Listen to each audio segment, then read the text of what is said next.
changing your life one story at a time. This is the Chicken Soup for the Soul podcast with Editor-in-Chief Amy Newmark. Hey, it's Amy Newmark with your daily dose of Chicken Soup for the Soul inspiration. It's Tip Tuesday, and that's when we talk about an easy-to-implement, life-changing tip from one of our stories. What I love about these stories is that they're written by regular people, and they pass on their best ideas, and these are ideas that regular people can use that will actually work for us. Today I'm going to talk about some stories that have had a big impact on me recently. They're from our new book, Chicken Soup for the Soul, The Joy of Less.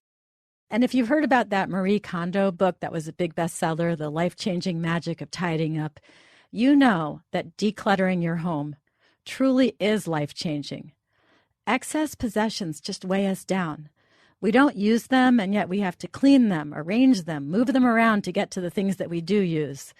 These excess possessions just get in our way. So here are two stories that I think will help you attack your spring cleaning with enthusiasm. They worked for me, so I hope they will work for you too.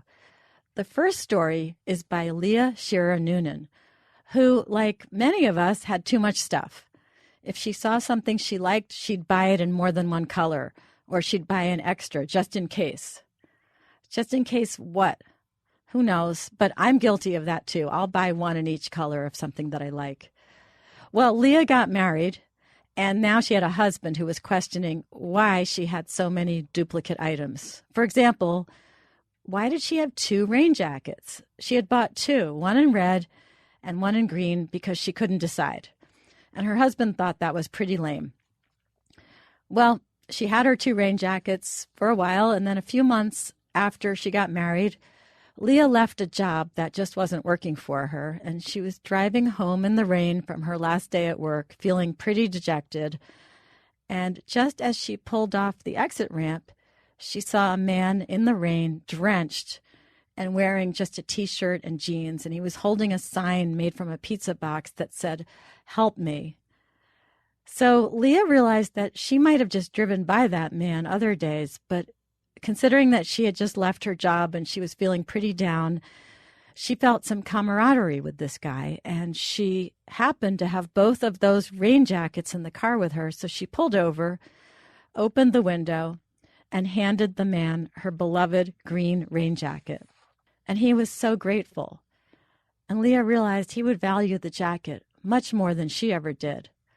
She really had been holding on to something that could be someone else's blessing.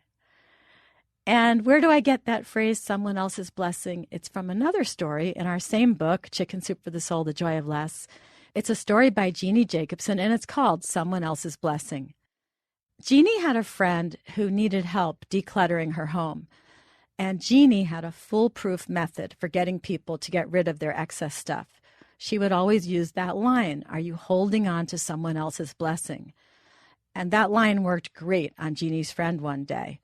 Because it does make sense. Why are you holding on to stuff that you don't need, that is just getting in your way, that is making you feel bad, when someone else could use it and enjoy it? So Jeannie helped her friend go through her knickknacks, her clothing, her purses, her exercise equipment, her extra bedding, and every other category of her possessions, chanting, "I refuse to hold onto someone else's blessing ever again." And then Jeannie's friend stuffed everything into her SUV and took it all to Goodwill right away so that she wouldn't, I guess, put it right back in her house again. And Jeannie went home and realized that much as she had been chanting this mantra to her friend about not holding on to someone else's blessing, she actually was guilty of this herself, because she had a garage full of old construction material, and she had rooms filled with dust-covered exercise equipment. She had closets packed with clothes she didn't need. She had stuffed animals that her kids no longer played with. So Jeannie followed her own advice, and she called the local thrift store to schedule a pickup. And the woman who answered asked what she would be donating, and Jeannie answered, blessings, a whole bunch of blessings. So that's our easy tip for this Tuesday. It's much easier to get rid of stuff when you think about how much someone else will like it and how much you will be benefiting someone else by passing along that item that you're really not using that can be someone else's blessing. Now, tomorrow is Wow Wednesday, so you won't be listening to any advice tomorrow. Instead, we're going to talk about dogs. And if you've ever wanted proof that dogs are incredibly intuitive and understand what we say to them, you're going to love this story. I'm Amy Newmark, and I want to thank you for listening to the Chicken Soup for the Soul podcast today. Please let your friends and family know about it. And since most of us are new to podcasts, show them how to actually get the podcast on their phones or on their computers.